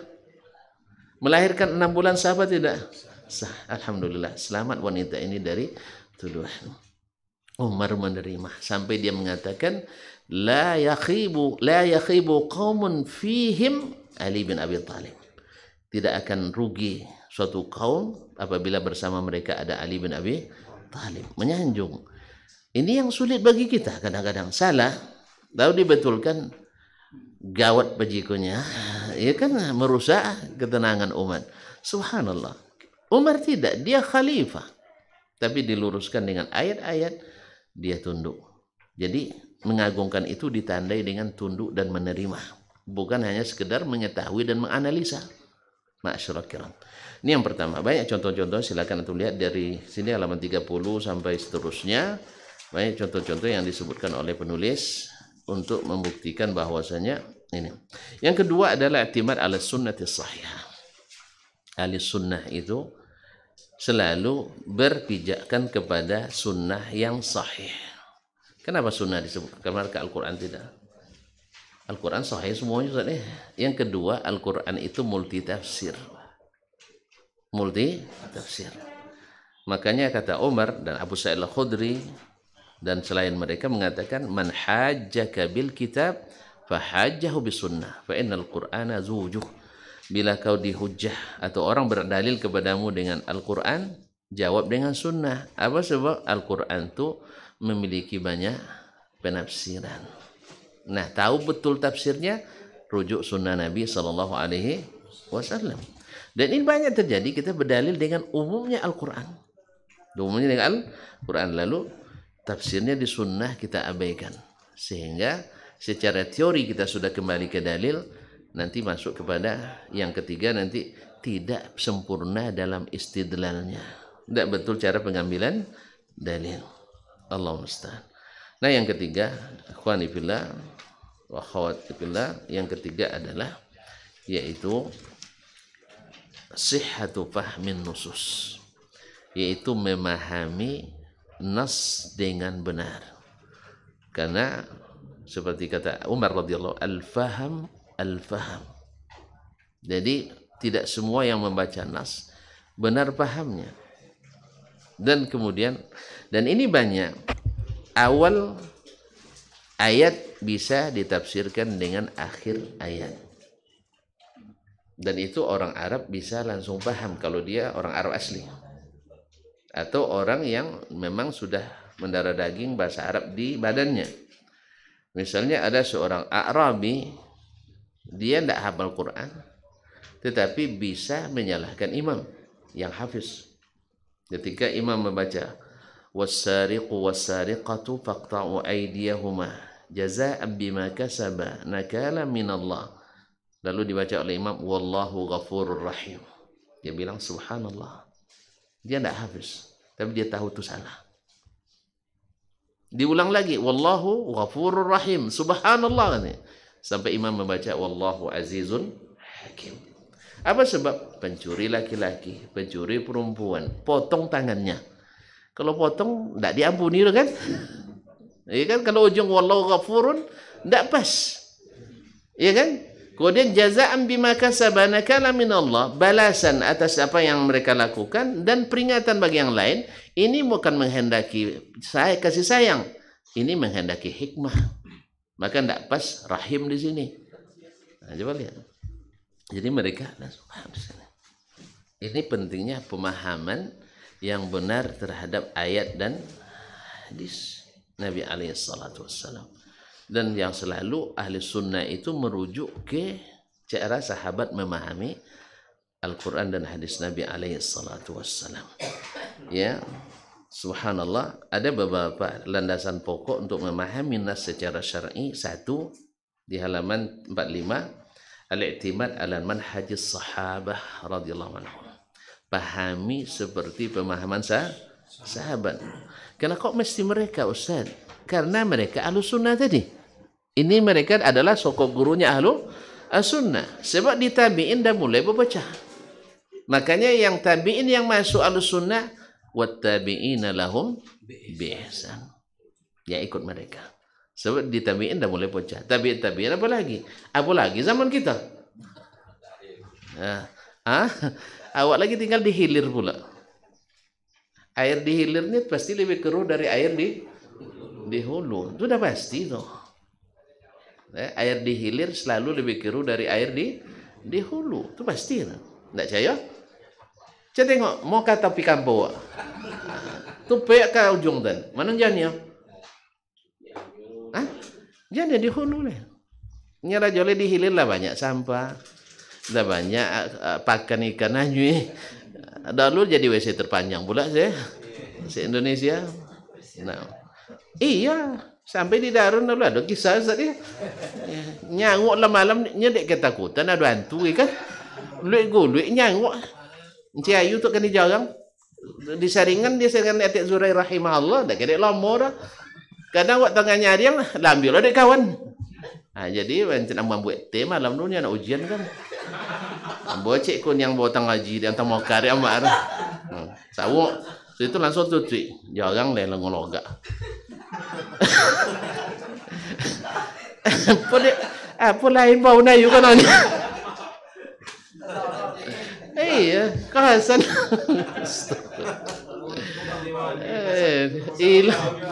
Tidak jadi minum kopi lah slow makan bayai deh. Jadi itu yang terjadi. Jadi air di hilir mesti lebih jernih, lebih keruh daripada air di hulu. Makanya kita selalu disuruh kembali ke hulu.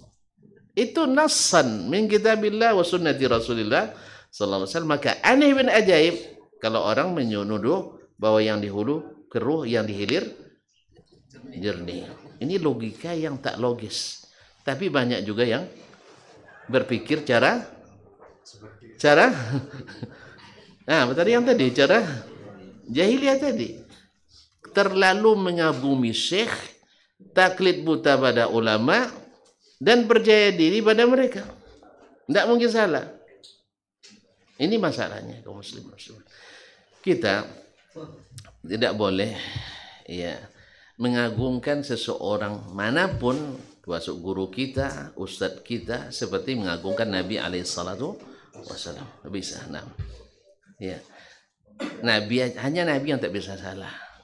Makanya yang ijma' ulama di seluruh dan dunia dan sepanjang masa, dalil yang tak bisa diungkai-ungkai itu adalah Al-Quran, Sunnah, dan ijma'. Sebab apa? Ijma' di sini karena maksum. La tajtami ummati ala dalalah. Sedangkan qiyas boleh disalahkan. Sebab qiyas itu ada yang jali, ada yang tidak jali. Qiyas itu ada yang qiyas yang sahih, ada yang fasid. Ya, kalau yang sahih ya diterima, yang fasid wajib ditolak. Ma'asyiral kiram. Maka istidlal dengan cara yang keliru juga harus ditolak. Misalnya orang sekarang boleh tawassul dengan zatnya orang yang sudah meninggal. Ya. Lalu berdalil kepada hadis-hadis Nabi yang sahih. Nabi Umar ketika setelah Nabi wafat, dia minta Abbas untuk berdoa istisqa. Lalu diberi hujan. Lalu mereka menganggap Umar istisqa dengan zatnya Abbas. Kalau seandainya kedudukan Abbas boleh digunakan untuk bertawassul, kenapa tidak Rasulullah sekalian? Karena Rasulullah mulia di masa hidup dan setelah matinya. Lalu tak didapatkan. Ini yang sekali lagi kita katakan. cari satu huruf dari sahabat yang membolehkan tawassul dengan jahun Nabi SAW, dengan kedudukan Nabi di sisi Allah. Insya Allah tak ada satu huruf pun kecuali dalam hadis palsu, ya, atau hadis sahih yang disalah pahami tadi. Maka perlu dipahami pemahaman sahabat. Sama juga dengan tadi, yaitu siapa yang melihatku di waktu mimpi akan melihatku di waktu bangun. Hadis ini sudah lunyek atau laca dari sahabat dulu radhiyallahu taala anhum. Tapi apakah mereka melaksanakan suatu zikir-zikir tertentu, salawat tertentu, habis itu merem matanya, tiba-tiba Nabi hadir di depannya? Enggak ada. Masalah yang tapi sangat besar. Baik, ini al-usul ilmiah i'timad ala manhaji as-sahabah radhiyallahu anhum ajma'in. Terus lanjut. Yang kedua, ma'rifatul lughatil arabiyyah, yaitu mengenal bahasa Arab. Bahasa Arab di sini ikhwani fillah, kita sering salah paham bahwa orang Arab tidak mesti lebih hebat dari orang ajam berbahasa Arab. Kalau nusa Arab betul, tapi kalau bahasa Arab enggak. Ditanya sama buyanya. Ya, kalau bahasa Arab tidak mungkin orang ajam lebih hebat dari orang Arab. Tapi kalau nusa Arab mungkin. Sama nya bahasa Inggrisnya. Amba dulu datang orang Kanada kami. Ya, tiap den baca itu tonyong li ada. Tiaknya baca itu langsung monggo dan. Ini kawan-kawan tanya, "Ini mak hebat Ustaz bahasa Inggris pada orang Kanada le." Iya. Apa sebab apa itunya? Kalau Ustaz baca itu tonyong dia didulang deh. Tapi inya baca itu Ustaz langsung monggo. Kenapa? Paham buat ada tibor le kan? Kasan awak salah sobut cik. Jadi kalau bahasa tidak mungkin lebih hebat orang yang non Arab daripada orang Arab. Tapi ada Sibawaihi, tidak beda tuan-tuan. Sibawaihi itu sejak dalam kandungan lah bahasa Arabnya. Tidak contoh awak lah tamat SD, baru masuk dah Darun, baru masuk pesantren yang lain, Ansarus Sunnah dan sebagainya. Jadi itu baru belajar bahasa Arab. Belajarlah kayak guru tidak pandai bahasa Arab, pandai nahu Arab. Nah, itu tidak. Jadi bahasa Arab itu bukan hanya nahu Arab, ya, bukan hanya nahu Arab. Tapi nahu Arab itu pintu menuju pandai berbahasa Arab. Ya. Itu baru grammarnya, ada fiqhul lughahnya, ada balaghahnya, kemudian ada tasrifnya, kemudian ma'aninya, ada kemudian magza dan sebagainya, itu harus dipelajari. Allah musta'an. Sampai dia tertuduh tak pandai bahasa Arab gimana? Ya. Awalnya dia anggota di asosiasi sudah itu kena kalun. Apa sebab tidak punya ijazahnya? Yalah tidak punya ijazah. Yang ketiga, jam'un nusus al-waridah fil babil wahid, yaitu mengumpulkan segala nas yang berkaitan dengan masalah tertentu dan bab tertentu. Banyak perkataan dari para ulama menyebutkan kalau kita tak kumpulkan itu tidak sambut, tidak tahu paham kita. Karena sebagian mukhtasar, sebagian di mutawwal. Kemudian yang keempat, ma'rifatu maqasid syariah. Mesti memahami maqasid syariah. Ma wara'a dzalik ya minal ilal wal hikam. Harus dibedakan mana illah, mana hikmah. Karena illah merubah hukum, hikmah tidak merubah hukum. Wallahu musta'an. Kemudian al-mubtadi'ah, ya sebenarnya kalau kita sudah tahu asal tadi, pokok tadi, mudah kita mengenali manhajnya yang tidak sunnah. Yaitu pertama raddun nusus ats-tsabitah. Menolak nas-nas yang sabit karena tidak sesuai dengan pemikiran. Mereka menjadikan pikiran lebih tinggi daripada nas. Yang kedua adalah bermain-main dengan masalah-masalah pokok syar'i dengan baik dari istidlalnya maupun dengan mengaburkannya. Yang ketiga adalah ibtada usulin jadid dari istidlal wa talaqqi, yaitu membuat kaedah-kaedah baru di dalam istidlal dan talaqqi.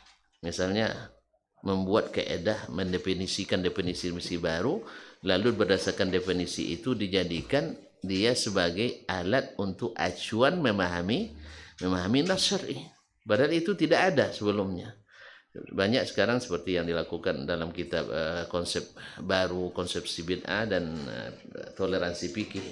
Ini yang dilakukan oleh Abdulillah Al-Arfaj ini. Dan sebenarnya sudah ditolak oleh banyak ulama, diantaranya Al-Qaulul Ablaj berraddi ala Abdillah Al-Arfaj. Cuman sayang kitab ini jadi rujukan utama pula di tempat kita, karena memang membuka peluang lebar untuk masuknya bid'ah baru dalam agama. Ya. Cuman saya waktu itu saya tidak diajak ikut ya. Saya tidak ajak ikut diskusi waktu itu. Ada undangan umum. Ya, kalau undangan umum kan artinya saya jadi pendengar. Awak ingin kalau bisa jadi pembanding. Ya, pembanding. Nah, tapi tidak.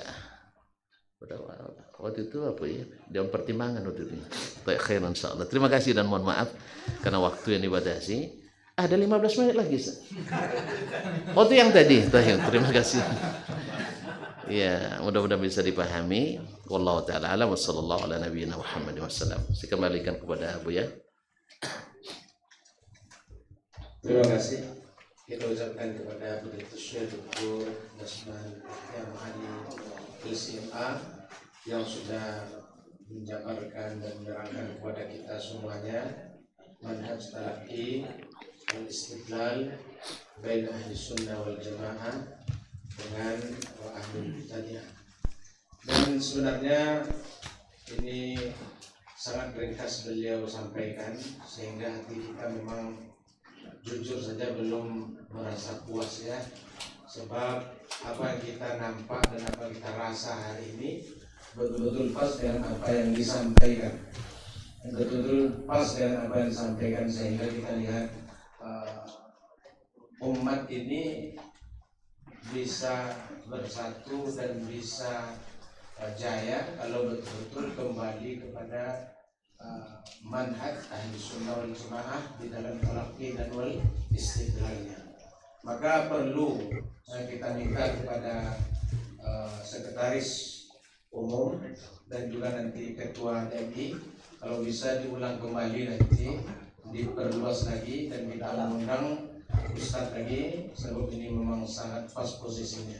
Dan sekali lagi terima kasih kepada Fadilatul Syekh Dr. yang telah memaparkan kepada kita semuanya, dan kita doakan agar beliau selalu diberikan oleh Allah Subhanahu wa taala kesehatan, umur yang panjang, bisa memberikan pencerahan kepada umat ini.